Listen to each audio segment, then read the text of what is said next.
Hey, everybody, and welcome into the first installment of the Rocky Top Rewind, a Volquest production. I am Eric Kane. That man over there is Brent Hubbs. And Brent's opening weekend of college football. I'm glad we're doing this show. It's been a whole lot of fun, really from Thursday on through the weekend. There's no doubt. It's been just fantastic, and this is something new that we're trying that I think fans are going to like on Sunday night. So jump on in here and join us, and type in your comments. You can ask questions when you type in a comment. We'll get to as many of those as we can. We're going to have some special guests throughout the hour here that we're going to join you each and every Sunday night. Former Vol Jonathan Wade scheduled to join us here in about 10 or 15 minutes. Matt Zenitz is going to join us at the bottom of the hour to talk about just kind of the state of college football with the news this week of college football expansion. What does that mean to the SEC from a scheduling standpoint? We'll get caught up to date on all of those things from him, plus his thoughts on the first weekend in college football. Austin will join us at the bottom or at the end of the hour, the last 15 minutes or so. He's going to join us, Eric, to talk about Pitt. He's had a chance to visit with Coach Narduzzi, talk a little bit about the Panthers after their win in the backyard brawl over West Virginia. But plenty to get to in this first installment of the Rocky Top Rewind. We want to thank everybody for joining us at On 3, and certainly we have a great deal going for you right now at On 3. You can go check us out, all Vol fans. We encourage you to jump on and join in the festivities and the dialogue on the message board and check out a lot of our great content. Content that we had coming out of Tennessee's 59-10 win over Bowling Green. Both of us wrote rewind review pieces. Eric, what's your takeaway from just the rewind in terms of what you saw out of Tennessee that you liked, what you saw out of Tennessee that when you rewatched it, you went, hey, they were a little better than I thought there, or maybe they weren't as good as I thought there. But what was your takeaway when you rewatched the game? Yeah, I obviously you start with the offense, and you saw it here a moment ago. You got that big interception from Tamari McDonald, first play, go to the end zone, find Jalen Hyatt. I mean, what about a start for that? That was incredible. But the offense, I thought they went fast. Pat Narduzzi had a chance to listen to a little bit of Austin's conversation with him, and of course he'll talk more on that. He's said he's very impressed with the tempo. Said they were faster with the tempo the first game this year compared to last year. Spread the wealth around at wide receiver from. Of course, the first possession was one play. You went to Jalen Hyatt, it was a touchdown. But by possession 2 for the Tennessee offense, already a first down reception for Cedric Tillman, already a first down reception for Brew McCoy, getting everybody actively involved. And that was a theme throughout the entire course of the football game. Thought Tennessee went fast. Thought Tennessee ran as many plays as they wanted to. 86, that's about where Josh Heupel wants to be. They ran the football hard. I understand it's Ball State. I get it. Jabari Small ran hard. Jalen Wright, good to see him get 13 carries and lead the team in rushing in week 1. Defensively, of course, we'll speak on it throughout the week. Need to get home. No sacks. That's they were getting the ball out a little bit. I understand that, but still, you want to find a way to get home. Only 2 TFLs, but allowing only 10 points and really 7 points, 1 touchdown. That last one was a gimme field goal after an exchange fumble. A lot to like from Tennessee in week 1. Some things to clean up, but offensively it looked good. Defensively, got to find a way to get home. Yeah, I think there's no doubt about that. And here's the one thing offensively, and Kevin, who's joining us tonight, has got a question about this. So we'll jump on in here to Kevin's question. He wanted to know about if Mincy or Crawford did enough to win the job outright there at the left tackle position. Eric, my takeaway, and I thought this watching it live, but upon watching the rewind of it, I don't think you can make any kind of statement on the offensive line. Look, they did what they needed to do and played well, but what they're going to get this weekend against Pittsburgh in terms of how they're challenged versus how Ball State played them is night and day. I was a little bit surprised Ball State rushed 3 and dropped 8 the way they did the entire game. I thought that they would try to come at them a little bit more. Pitt's going to do that. That's why I think you'll still see both left tackles, because I don't know that there's enough evidence to get a real take on how those guys did. That's not a knock on them, Eric. I just didn't think they were challenged very much. No, I would agree with that. They were dropping a lot of guys, Ball State. They were playing their safeties deep. And credit Hendon for just nickel and diming them, right? Joe Milton as well when he got in the football game, throwing in front of the coverage and letting your guys go make plays. As far as the left tackles, I thought they both played fine. Thought J.J. Crawford played fine when he came in there. Of course, Gerald Mincy got the start. He went the first couple of series. Then it was J.J. Crawford, and they alternated from there. Mincy, I thought he played pretty well. He had a couple of kickout blocks going across the line of scrimmage. kicking out that in man in the line of scrimmage, springing somebody, whether it be small or right up the middle. I thought he's a bigger guy. He's more athletic. I thought that showed on Thursday. But again, I don't think Jeremiah Crawford played bad by any stretch of the imagination. But you're right. What Pitt's going to do, they're going to mix things up. They're going to play games with you. They're going to twist, turn, loop, bring pressure from the second layer. You're going to have to get your tight ends involved. You're going to have to get your running backs involved. I expect both of those guys to play. I don't think anybody ran away with the starting job. But if I was going to say who stood out watching the tape more for me, I would say Gerald Mincey, and I think that's what the coaching staff wanted all along, but I don't think it's all said and done. Yeah, and here's the thing, too. I think this week is different than this week being the Pittsburgh week is different than the Ball State week. There was a plan going into the game to get both those guys in the game early. I think this is a situation, Eric, that whoever they start there, if that guy's playing well, let's say it's Gerald Mincey again this week, I don't think they're going to mess with it because of all the things that Pitt does. If he gets rolling and is playing pretty well, then I think they're going to keep going with that combination and rolling that way. Here's the other thing that stood out to me in the review piece.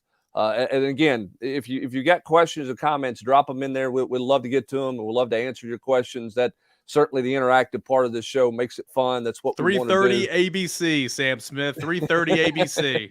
Yeah, we'll take care of that one for you, Sam. That's where that one is at.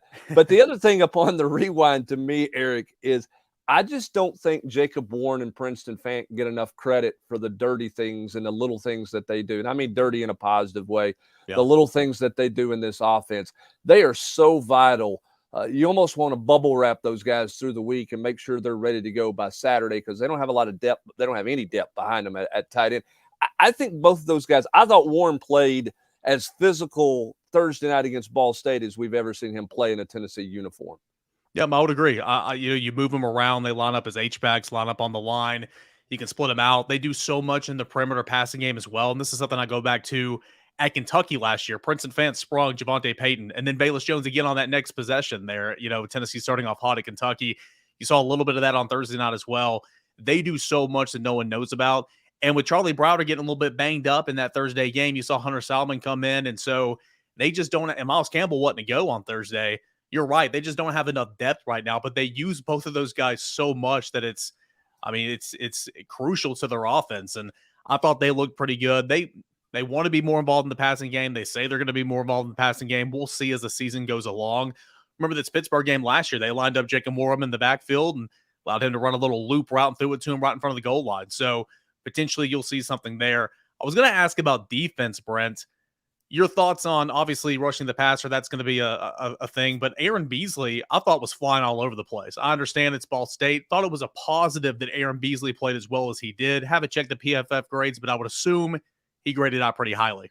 Yeah, I think he graded out the highest of anybody that played 20 snaps or more in the PFF. Now, some of those grades are a little bit I don't completely follow how they come up with those grades. But when you look at that grade and you look at his play, particularly in the first quarter, how he got started, I thought he was fast. I thought he was physical. He clearly looked bigger, played bigger than what he did. I don't know when Juwan Mitchell is going to play. I do think he'll play this fall for Tennessee. I don't know if it'll be this week or when it's going to be. But if you've got Mitchell and you've got Banks and you've got a bigger Aaron Beasley, you're I mean, that's an extra body deeper there than you had a year ago when it was basically you couldn't get Beasley and Banks off the field. But I thought Beasley was good. We've got a lot of questions, by the way, about the secondary. Yeah. Me and I'll comment on the secondary here in a second, but we're going to have Jonathan Wade on here in another segment to talk about secondary play. I wanted to get him on specifically because I knew that this question would come up quite a bit about the secondary. So Brad and Colin and all y'all who've been asking about the secondary play, particularly Warren Burrell, we're going to dive into that pretty deep with Jonathan Wade coming up here in just a few minutes as we get ready to roll into another segment of the show. But Matthew Williams has got a question. He said he left early or left at the end of the third quarter, but he liked what he saw. But what he saw, the second team O-line didn't seem that great. Fair to say depth isn't up to par. Eric, I feel like from a depth standpoint, they probably think they can go, 7, 8 deep that they feel pretty comfortable with. I don't know that they would feel great with wholesale subs. You got to remember now, if you got a situation where, say, Cooper Mays had to come out of the game. He lost his helmet or he had to get retaped or a minor tweak or something. Carvin's going to slide inside. And I guess Ollie Lane is their sixth at this point. Then Dane Davis would be their third offensive tackle. But they would mix and match as opposed to wholesale changes there. They do not have, in my opinion, 10 guys that are just completely interchangeable parts. But I don't know who in college football does right now. Yeah, I would agree with that. It would be Jerome Carvin's your backup center. Ollie Lane likely would come in at guard.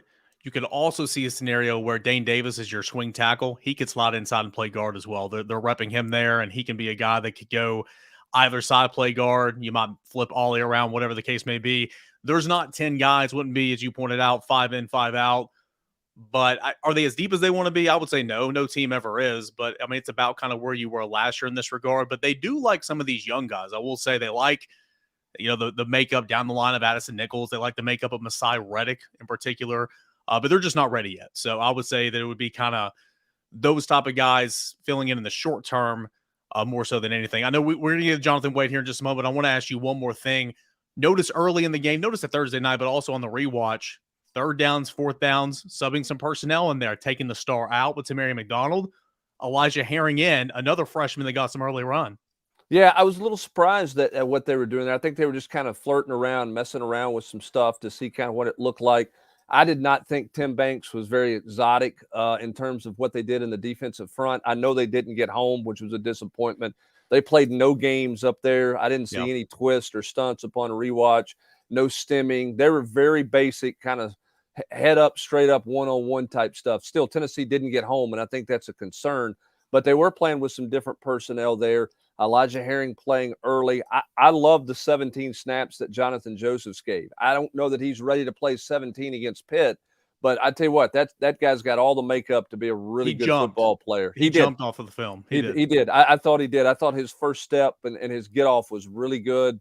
He had the PBU. He was close a couple of times to really causing some havoc in the backfield. I liked what you saw out of him, which I think bodes well for Tennessee moving forward. So lots of things to get to. We're gonna reset here. Just a quick break. We're gonna take the reset. When we come back on the other side of this break, we hope to catch up with former Vault Jonathan Wade, and again Brad and Colin and all of you guys who have had questions about secondary play. We're going to dive into that a little bit here with Jonathan Wade, talking about Tennessee's corners and talking about the secondary in general. We'll do that when we come back. We want to welcome you again to the first installment of the Rocky Top Rewind. So we're just going to be going for about 90 seconds or so. Everybody just grab a drink of water if they need to. We're going to get reset with our next guest here. We'll be right back to talk a lot more about Tennessee and Ball State, Tennessee and Pittsburgh. We got some other things coming up for the rest of the hour here, but we want to thank you for joining us for our first installment. Hey, go tell a friend. Say, hey, they're doing this thing on YouTube. It's pretty cool. Come check them out. We're going to do this every Sunday night at 8 o'clock. We call it the Rocky Top Rewind. Stay with us. We'll be back in just a minute.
Hey, welcome back into the Rocky Top Rewind. Brent Hubbs, I'm Eric Kane, and that guy right there, Jonathan Wade, VFL, guy that knows a thing or two about playing some defensive back. Jonathan, what's going on, man? Thanks so much for joining us. Thanks for having me. Thanks for thinking about me so early with the first show. Congratulations, you guys. This is awesome. Thank you. Now, correct me if I'm wrong. The AOL screen name was it Big Pimpin' or just Pimpin' for you when you were coming out of high school, Jay Wade? That's so embarrassing.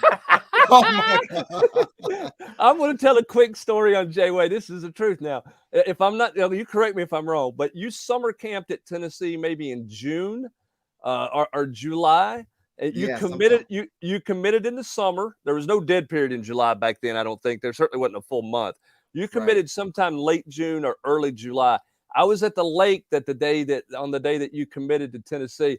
But for whatever reason, man, I always remember your AOL screen name. It just cracked me up. That I still have my AOL address, by the way. I'm sure you don't. So I didn't mean to embarrass you, but I do want to tell everybody how old I am, and I appreciate you joining us on the show. Man, you look great. Look like you can still play a little bit.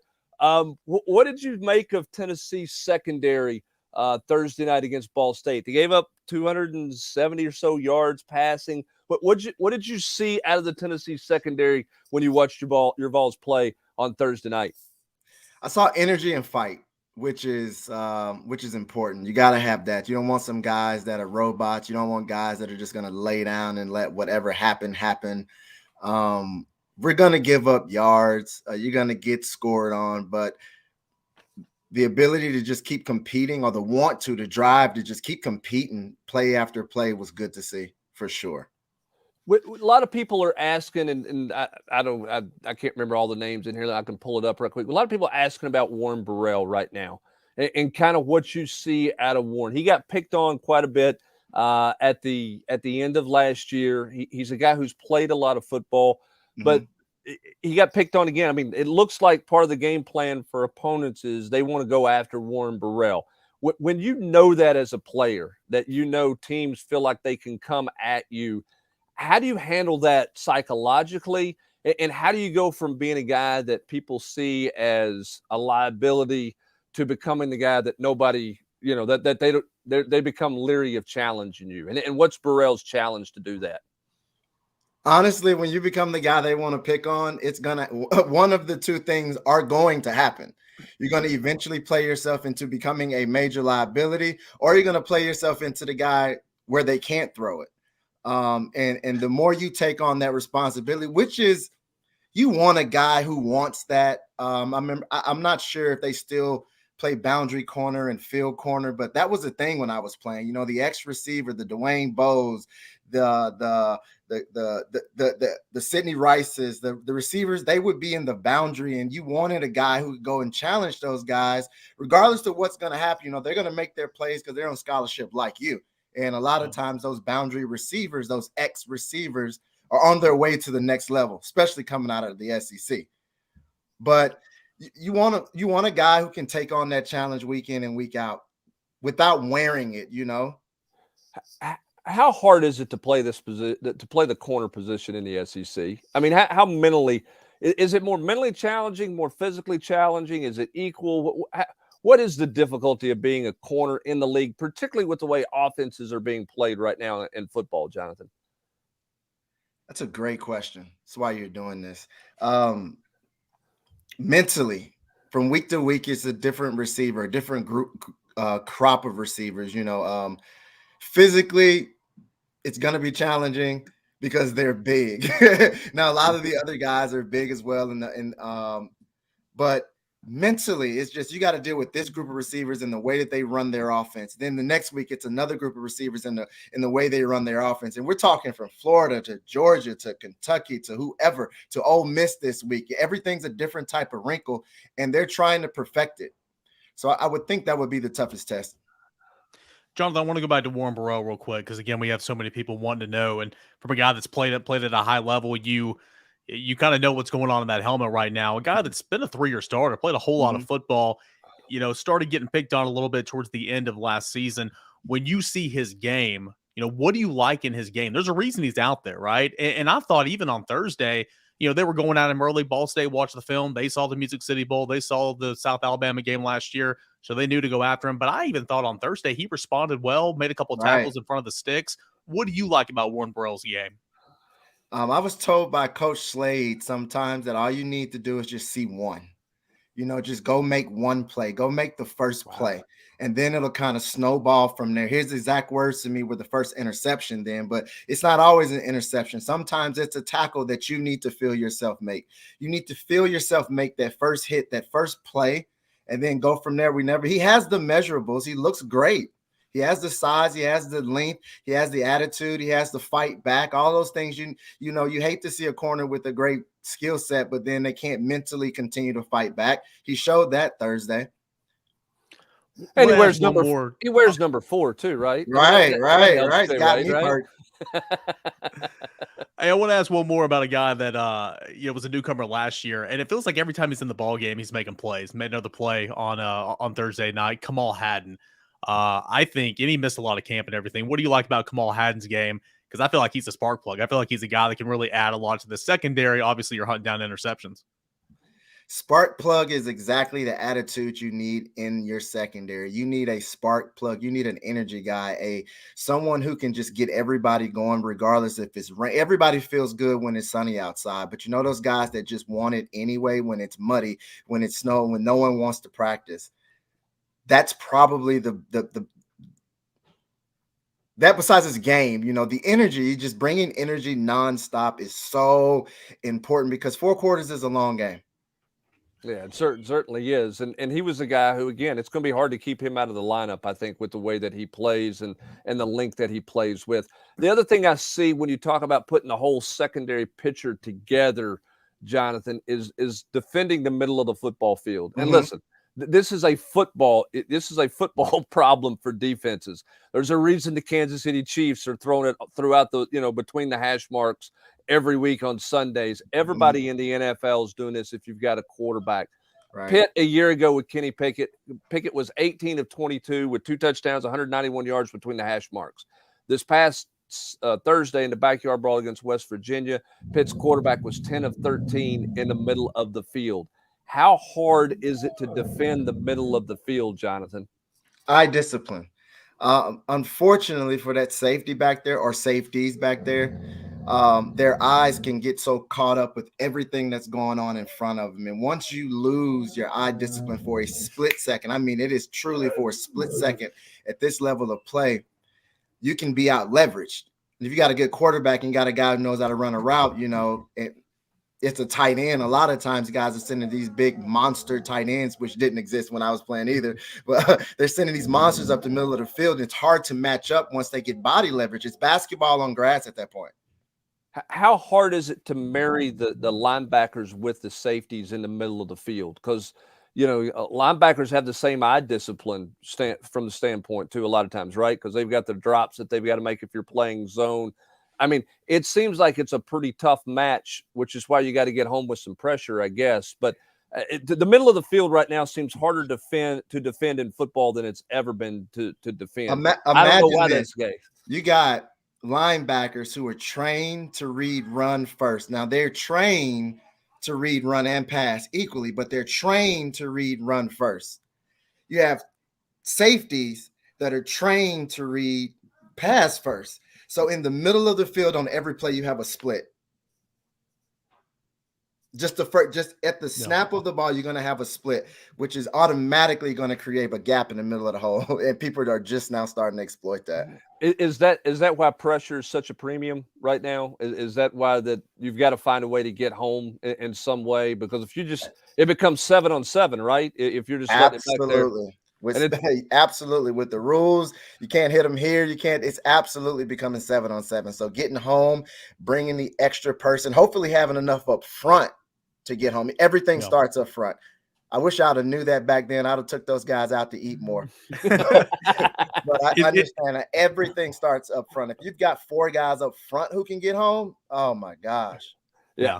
Or instead of taking him out, you might have just stayed on the offensive side of the ball and played wide receiver, right? Which is what you arrived at doing, right? Absolutely. Hey, Jonathan, I got one more for you. Being back there in that secondary, something Tennessee struggled with a lot last year, and hopefully will make some adjustments this year. Is a mobile quarterback running on extending plays, not only just running to get yards, but also getting out of the pocket, moving around a little bit. As a member of the secondary, a safety, a cornerback, or whatever, when that quarterback's rolling out one side, the field shrinks a little bit. Kind of how are you coached to play that in order to still defend the pass and not get the guy behind you, but also know that, he could take off running. You got to go add some eight up there as well. They used to give us a word called plaster, which everyone would just yell, and it just meant to turn around and go find your receiver.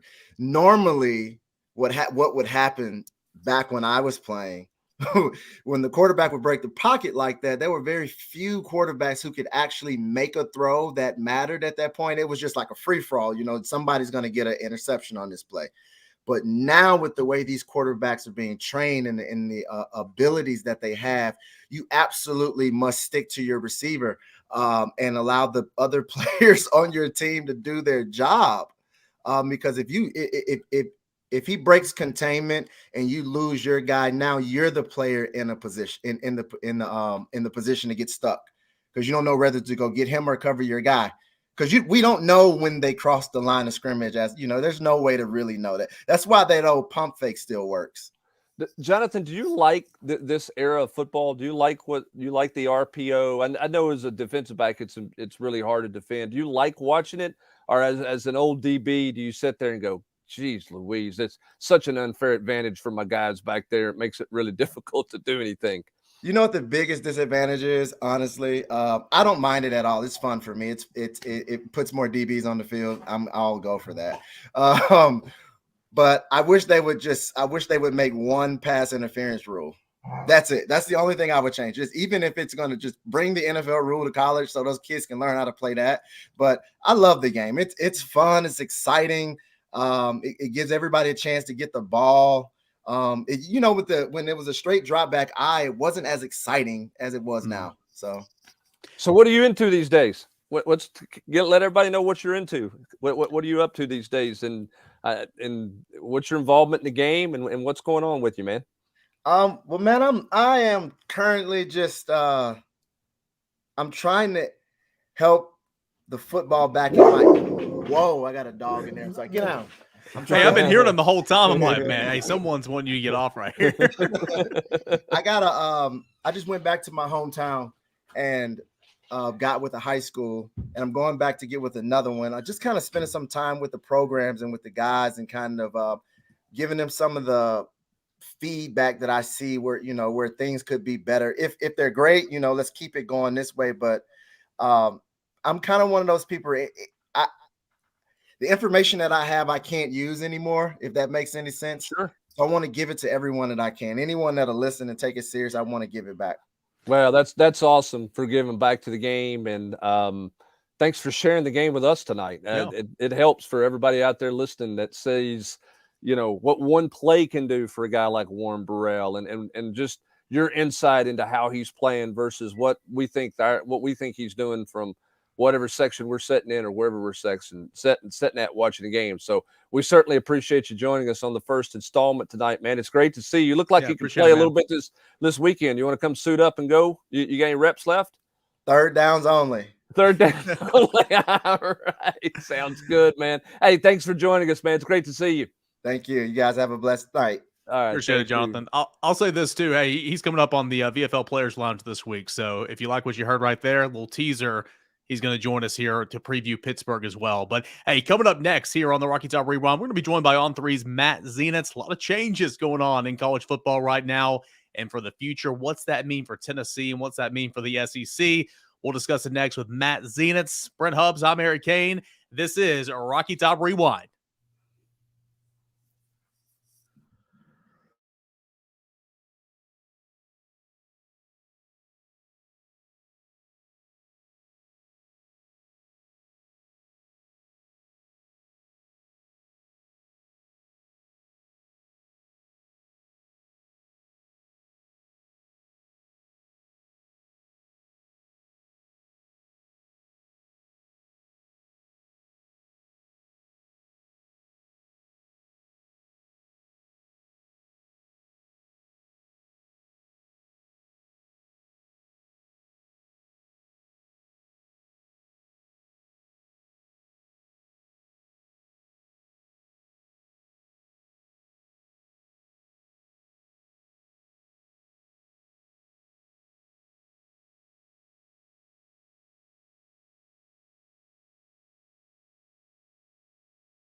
Welcome back into the Rocky Top Rewind here on the Volquest YouTube channel. Thanks so much for hanging out with us today. First installment, going good so far. You know, got a good, pretty good guest on there. We got one more good guest coming up, and then we got Austin Price to end the show. But hey, he's Brent Hubbs. I'm Eric Kane. Brent, hey, like I said, a lot of changes going on in college football. Of course, we live in an era of name, image, and likeness. We live in an era of the transfer portal. There's been discussion of unlimited transfers, all that type of stuff. But one thing that has been on the topic for the last couple of years, and now is going to happen, expanded playoffs. Got some automatic qualifiers going. This thing's going to go to 12. Is it going to happen before 2026? What's that mean for Tennessee and the SEC with Oklahoma and Texas? Kind of all that, throwing it at you. Your thoughts on all that with the news breaking. Well, the fact of the matter, I mean, we knew it was coming at some point, no matter whatever alliance. Once the USC and UCLA was headed to the Big 12, there was no alliance between the Pac-12, the Big 10, and the ACC that was kind of blocking things. I'm fascinated to see, Greg Sankey's response to all this is kind of like, well, we'll wait and see. We're not going to be in a hurry. We're not going to be in a rush to any judgment or anything like that. But it will change certainly the landscape of the SEC. I know Tennessee has recently done a couple of non-conference games, a couple of those bye games, and there are clauses into those contracts, Eric, that gives them an out of that game without penalty, without any kind of real penalty, if the league goes to non-conference games. So I think everybody in the conference who is going through and working on non-conference scheduling has to put those parameters in place, particularly for those bye games, because you just may not play them. You may not be hosting UT Martin or Akron in Neyland Stadium, because that may become another conference game. And Matt's going to join us in a minute to talk about this, but I think he's probably in the same camp. It's just hard to see if the playoffs are expanded.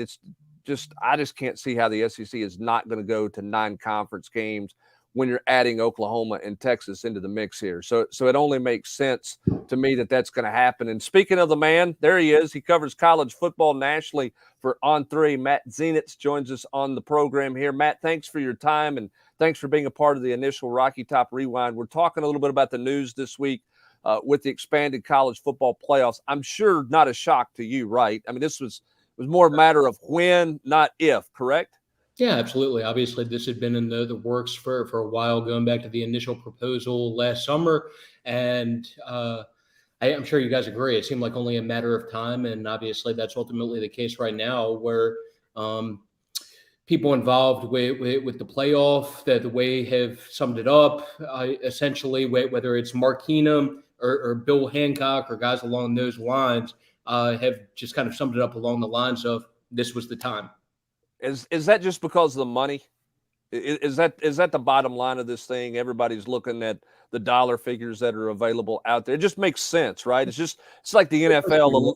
I mean, you eliminate a preseason game in the NFL because it gives you another regular season game, which means more money from a television standpoint. At some point, it's the business side of things that generates this, right, Matt?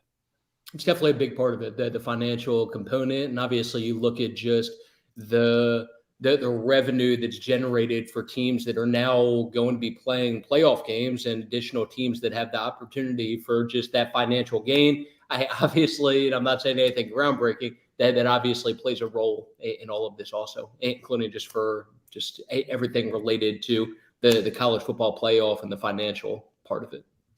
Well, do you like the way it's kind of structured right now? You got some automatic qualifiers and all that, but I mean, obviously the way it is, with 12 teams from an SEC perspective, I mean, Greg Sankey's going to be putting in not just 2, but maybe 3, 4. I mean, it's going to help teams like the Big Ten potentially, but the SEC. But the way that what we know about it now, the way it can be structured with automatic qualifiers, what's your take on all that? I like the setup, and I'm not sure where you guys stood on everything in relation to the playoff, but to me, I like the idea of a model where you have more teams getting in and having a chance to compete for a national championship. I mean, as you guys know, when it comes to sports, teams improve and change throughout the course of a year. And some teams are going to be a lot better at the end of the year than maybe they were at the beginning of the year, especially when you're dealing with 18 to 22-year-olds. And I like the idea of being able to get in more teams that maybe came on as the season went on, and giving those teams an opportunity to compete for a national championship. Should have happened last year with a team like Texas A&M. Speaking of SEC teams that in the new model would get an opportunity to be able to compete for a championship that hasn't been the case in the past. But I like the model. Obviously, you get in the 6 highest ranked conference championships, and then get in to go along with that 6 at-large teams, the 6 highest ranked teams that were not conference champions. Do you think that this is going to lend to more big game matchups, and because teams are not afraid to potentially lose a game and still get in the playoff? Do you think it's going to change the regular season in any way, shape, or form between conferences and even non-conference intersectional games, Matt? Well, one big thing I'll emphasize, and this is something that came up during the CFP's call after everything was improved, they feel like, and this was something that Bill Hancock discussed, they feel like this is going to improve the quality of the regular season. So I know that there was a lot of talk about this impacting the greatest regular season in sports. I know that was one of the concerns that was very much prevalent on social media or just across the board after everything got announced with this. But that was something that Bill Hancock emphasized, that he feels like, and the playoff committee as a whole feels like this is going to do nothing but improve the regular season and will lead to additional big, meaningful matchups, not only in the early part of the year, September, October, but including at the end of the year when you have additional teams that have a realistic shot of getting into the playoff. So does this mean the UT Martins are goodbye, the ETSUs saying goodbye to those on Tennessee's schedule? I mean, is that what that means, or would it be more or less instead of one premier non-conference game, you might get 2, maybe 3, and still keep one of those games? Yeah. Probably one of the big parts is what it sounded like you guys were discussing before I came on, just expediting the process of maybe getting that done with additional conference game with like the SECs of the world. That's more what would immediately come to mind for me. Don't you think that the league, I mean, with this move, this expedites the SEC's vote to at least a 9-game conference schedule? You would think so. Yeah, it should. You would think so. I mean, you Yeah. obviously have Oklahoma, Texas coming over, and I think the sooner the better when it comes to that.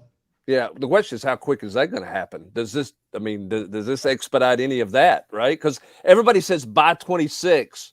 Nobody says definitely in the year 26, just by 26. Could we see this stuff happening, in the next couple of years instead of 4 years from now? Yeah, I think that in terms of likelihood, there's probably more likely with Oklahoma and Texas that gets done sooner than the college football playoff expanding to 12 teams. So obviously one of the things, as you guys are aware, when it comes to the playoff expansion is that at latest it'll start in 2026 while they shoot to have it in place even sooner than that. But I don't know how optimistic, not to be like a Debbie Downer or anything like that, but I don't know how optimistic should be that this will be in place before that. So the initial proposal, like we talked about, it was last summer. Earlier this year, the decision was made to stay with the 14 model through the current TV contract, which expires after 2025. But there are just logistics involved in this, including just the availability of bowl sites and just little behind the scenes things along those lines, availability for individual campuses, all of that, that like the Greg Sankeys of the world, that it leads to some pessimism there that this could happen before 2026, even though at the very least it is something that they're looking into and trying to make work. We're chatting with Matt Zenitz of On 3. Let's shift gears here a little bit, man. Look at a broader scope. Week 1 of the college football season. It's still ongoing, but it's been a whole lot of fun. Man, Georgia looks great, unfortunately, for Tennessee fans. Alabama looks like Alabama, but a lot of questions we're getting about Florida right now. Big-time win, upset win, game number 1 for Billy Napier against a top 10 team in Utah. What did you like in Florida, Anthony Richardson? And is this a team that, could surprise some people this year? Hey, I was surprised with that outcome last night. So I have a lot of respect for Billy Napier. Obviously did a hell of a job at Louisiana. But that roster was depleted by Florida standards to the point that I think it was fair to expect some growing pains at the very least in year 1. And it's a hell of a win for him to get things started there. So he became just the second coach since R.C. Slocum in 1989 to lead a team in his first game with new program, to lead an unranked team to a top 10 win in season opener that was first game at new school, with Mike Leach being the only other one since 1989 when beat LSU in 2020. But Anthony Richardson, it helps to have a talented, dynamic player at the quarterback position, even if there are other deficiencies on the roster. And his skill set and capability to make some of the plays that you saw against Utah is going to make them an interesting team throughout the course of the year, even though they still have a little ways to go just to get that team back to having a realistic shot of competing for a championship or anything along those lines. But if they're going to play like that and capable of beating teams like Utah, maybe they could be a more interesting factor in the SEC East and in the SEC as a whole than maybe people like me were expecting for year one. Completely agree with you on Georgia. It's funny, lose the amount of top-tier guys that they lost coming out of last year, have all those defensive linemen and defensive players go in the first round and early part of the draft, and that defense still looked damn good, led by guys like Jalen Carter, who that Oregon offensive line that probably was not a fun film session, will not be a fun film session depending on when they look at that. I'm sure you guys saw some of what guys like Jalen Carter did to that Oregon offensive line, but one of the biggest takeaways from me from that Georgia game was, and I'm somebody who's been guilty of this also, just to be clear, so I'm not just pointing the finger at people, but Stetson Bennett, it's probably a time that it's reached a point where it's just very clear to me, and you guys can let me know if you agree or not, where he probably deserves more credit than what he gets. So like I said, I'm guilty of it too. I don't know if you guys back in the day watched the Friday Night Lights TV show. Did either of you watch that? I did. So I used to compare Stetson Bennett to like a real life version of Matt Saracen. that was my comparison for him. Like the try hard, feel good story type guy who just had some deficiencies and limitations there that were very clear. He made some great plays against Oregon, and it seems like continues to improve, continues to get better, and is not just somebody at this point that benefits from talent around him, but is legitimately a playmaker and doing good things, and is making that team or putting that team in a position where it seems like they're on track to being not only great defensively again, but capable of doing things offensively. Even though I'll point out it helps to have some of the talent that he has behind him at running back. And Kenny Mcintosh, if people around the SEC are not already familiar with him at running back, and it would be easy to have overlooked him the last couple of years just considering some of the guys he was behind. It's time to start paying attention to that guy, because Georgia's had some very good running backs during the course of Kirby's time there and obviously throughout their history. Kenny Mcintosh is someone who, from an NFL standpoint, is someone that NFL scouts are very, very high on. And even before the game against Oregon, and even with the limited contributions and opportunities through the early part of his time at Georgia, he was somebody who, from both scouting services that NFL teams use and pay for, Blesto and National Football Scouting, both had him with second-round grades going into the year, which obviously for a running back, that's a very solid position to be in. And then brought up Alabama also. Alabama's going to have bigger tests. We'll see what they look like against Texas, be a little bit more challenging than Utah State this coming weekend. But as I'm sure you can imagine, people inside that Alabama program are very optimistic about just their positioning for this year, not only having the Heisman winner back at quarterback, but feel like they should be even better defensively than where they were last year, and in position to take a step forward there to go along with what they have on offense led by Bryce Young. Yeah. Tennessee, to me, and I'm not just saying this because I'm on with you guys, Tennessee to me is one of the more interesting teams, not only in the SEC, but nationally as a whole. And speaking of legitimate NFL draft prospects that scouts are very high on, scouts love Cedric Tillman. So Cedric Tillman's another one that, as an NFL draft prospect, deserves more love than he's currently getting. He's another one where all of the draft guys talk about Jackson Smith and Jigba and Kayshon Boutte and guys like that. With at least one of those scouting services, Cedric Tillman had the same grade as Jackson Smith and Jigba, and was right there in like that early second round range to the point where like it was as early as possible as you could get with second round, the way that he was graded. And I think it was similar with the other one, where at the very least it was a day 2 grade, but I think it was a second round grade with that other one also. So he's a very highly thought of guy, and obviously just a a great story where it was not on the radar for many people on a national level before last year. Had a great year last year, broke out, and seems like in position to be part of an offense that should once again put up some big time numbers.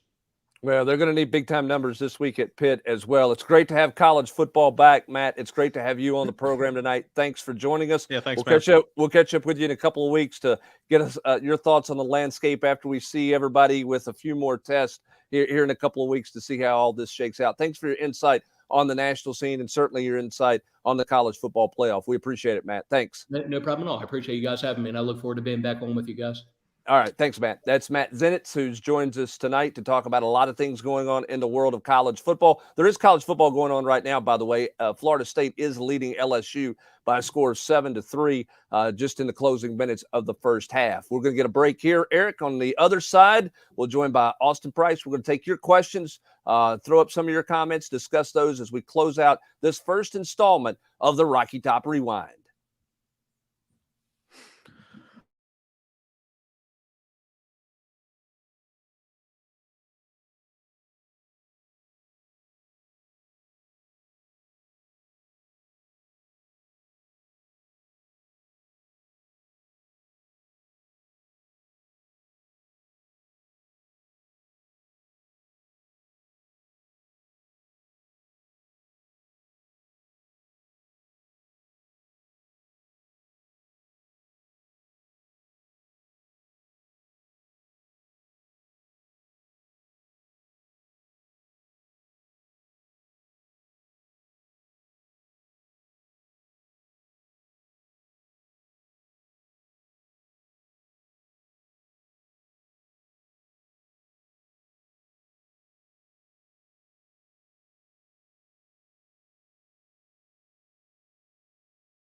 We got a final segment left here of the first edition of the Rocky Top Rewind, and you see the guy right there, Austin Price, joining Brent Hubbs and myself. I can hear the fireworks outside my window, so it's like they knew you were jumping on with us. What's going on, dude? How you doing? Trust me, if it's outside your window, those weren't fireworks, Gabe. I was going to say glass shattering, but I didn't want to be too obvious with it. Hey, the nation tonight, Pat Narduzzi joined you and Chris Lowe. It's up on our websites, Volquest.com, of course. But big takeaways from Pat Narduzzi joining the nation tonight. Well, I think that he was very complimentary of Tennessee, how much they've improved as far as the speed, the tempo they play with. As fast as they were 1 year ago, he said that they're going play about every 14 seconds.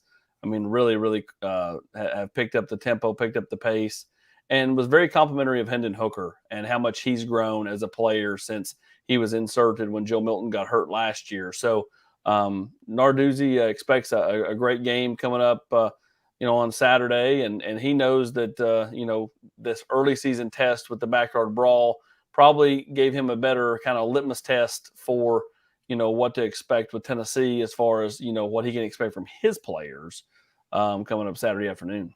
Yeah, I think that they're more beat up, I guess, a little bit, but that they had a different type of test from a physicality standpoint, and that's one of the things that Chaotic Turbo was asking here in regards to Tennessee and the offensive playbook and how conservative were they.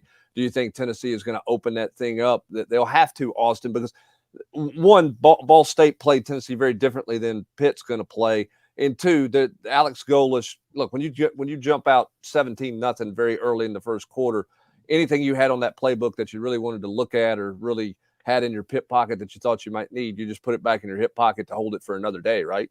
Yeah, no doubt. And, you look at what this team has traditionally done. It's they love to scheme them up there in the first quarter and come out with a game plan that, the other team is not, waiting for. And I don't think Tennessee showed very much at all on either side of the ball. Tennessee didn't blitz the other night against Ball State. They didn't bring a whole lot of pressure on defense. They tried to just get home with, their front four. Offensively, they didn't do a whole lot either. It was very vanilla. They took very few deep shots down the field. You go back to that Pitt game a year ago, Tennessee stretched it vertically a lot early on, and Joe Milton just missed those throws, or Tennessee would have been up 21 or 24 to nothing, and that may have been a hole that Pitt couldn't climb out of. So I expect Tennessee to try to stretch it vertically Saturday, because they definitely had the appearance of success last year, even though the execution wasn't there. But to me, Tennessee played their B game. They showed nothing. They still won 59-10.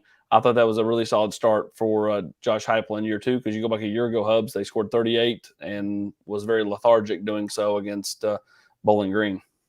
Let me ask you this, AP. And I heard when I was catching part of that interview earlier, and of course you can hear it right now at Volquest.com after the Rocky Top Rewind concludes. Pat Narduzzi very impressed with Tennessee's tempo, saying they're faster this year than they were last year, at least coming into the game.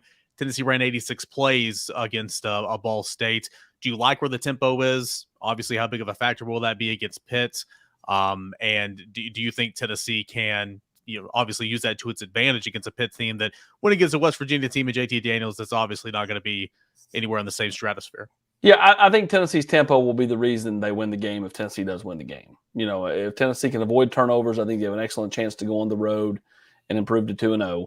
And I think that the tempo will be why, because I think as much as you want to say you're prepared for it, you're just not prepared for the speed. And Tennessee practice. You can't do that in practice. You just can't. You can't. You simply cannot match, as much as you want to, you cannot. And so, I think that tempo will be a big, big reason why Tennessee has success if Tennessee's able to get up there and get their footing about them early on Saturday.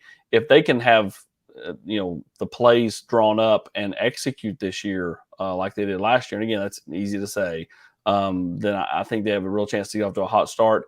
And at that point, I think that there will be no foot off the gas pedal like there was last year against Missouri or South Carolina. I think that Josh Heupel will keep the gas pedal down well through the third quarter if he can get off to a hot start. Yeah, it'd be interesting to see if Pitt plays as much man coverage as they did a year ago. They really did challenge Tennessee with man coverage, and Tennessee answered the bell. They just couldn't contribute there. Sam Smith also has an interesting question about special teams. We know a year ago Christian Charles got the block. West Virginia got a block against Pitt, got close to a couple others. How big of a factor can Mike Eckler's unit be in changing the game? They obviously found something they liked a year ago and exploited it, Austin, and Pitt had some issues in the Thursday night game against West Virginia. Yeah, that's right. And I think that's something they'll at least try to dive into. Now, can they get home? I don't know. But can they do enough to disrupt, to cause the punter some angst and he, struggles a little bit?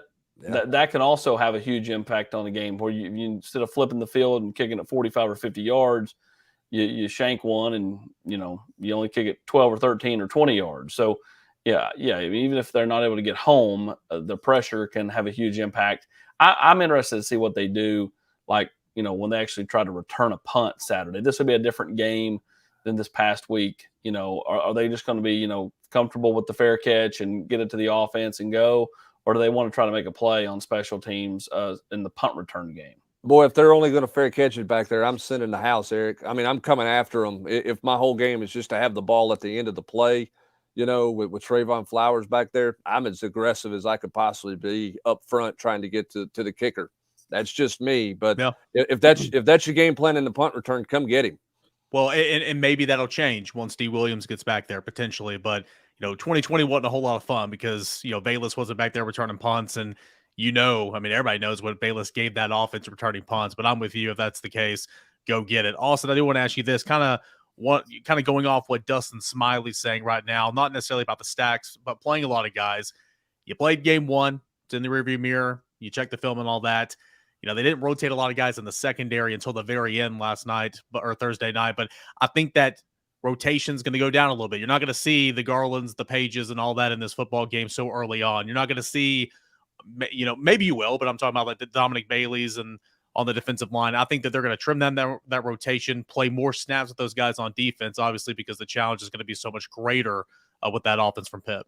Well, see, I think you will see Garland and Page. I think the linebacker rotation is different than the secondary rotation, just because I think BJ they did rotate this game last year as well. So I would say, I think BJ likes to rotate as much as he can. I mean, obviously, he wants fresh bodies in there and doesn't want guys to get tired.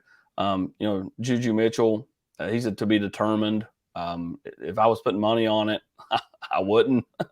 But we'll see. We'll see what Coach Heupel has to say. He was very vague the other night after the game, which is a kind of more of a head scratcher. Makes me wonder if he'll be available this weekend, type of thing. But I think the rotation for linebacker will be more than the rotation in the secondary. I'm interested to see how much Kamal Hadden can continue to give him hover.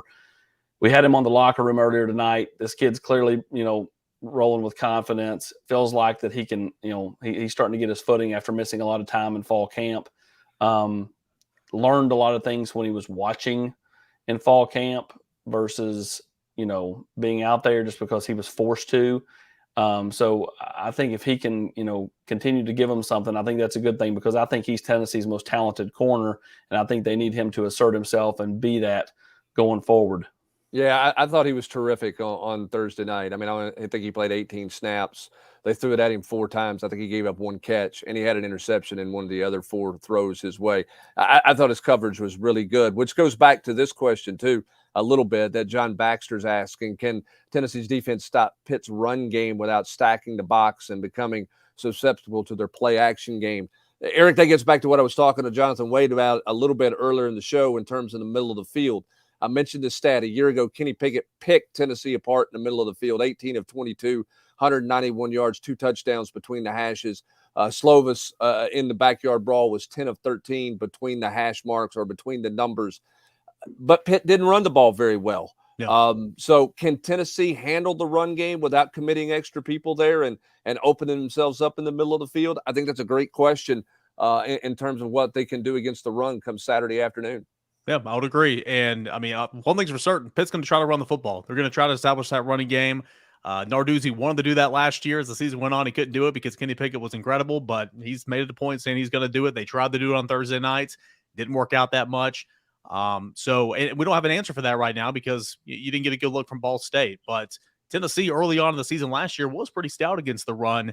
Ended up, as the season went on, they kind of gave up more than what you want. But I'm intrigued to see what happens. Obviously, Pitt game end of this week, this Saturday. We're going to preview it all week long, but a big-time matchup for Tennessee after a Week 1 59-10 victory and blowout fashion to kick off college football. Brent Hubbs, football season is back, and Rocky Top Rewind starts. Hey, this is a whole lot of fun tonight.